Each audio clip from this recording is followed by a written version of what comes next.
But the way they store the bodies, that's the bad part. So when did you get wind of this? Yesterday. No.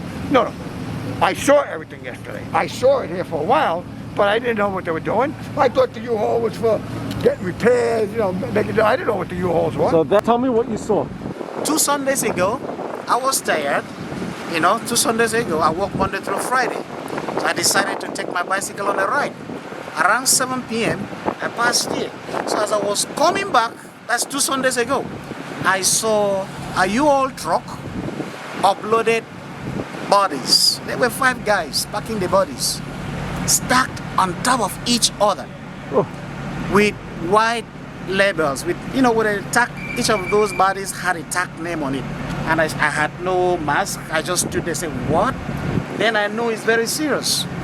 You know, I couldn't stay for a very long time. I left. I called my friends. I told my friends. But what surprises me today is when I heard in the news that more than 60 dead bodies have been recovered, not refrigerated. That the smell of those bodies drew the attention of the neighborhood, who called 911. I've been around here for quite a few weeks, and I see a lot of U-Haul late at night, early in the morning, bodies on the sidewalk. Can't do that. It's absolutely insane.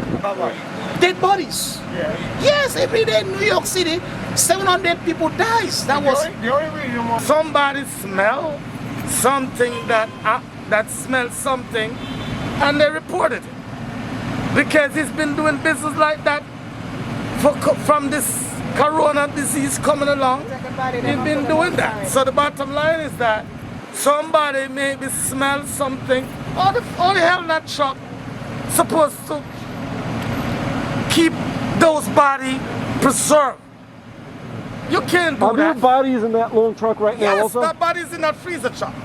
And is that on? At least that one's fine right now? That? Yeah. Well, we'll check it out.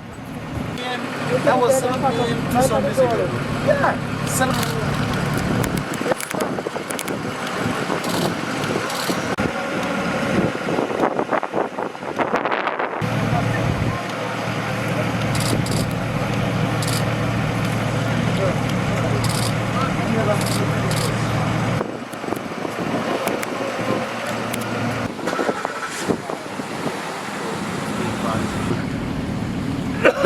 Okay, you know what I mean?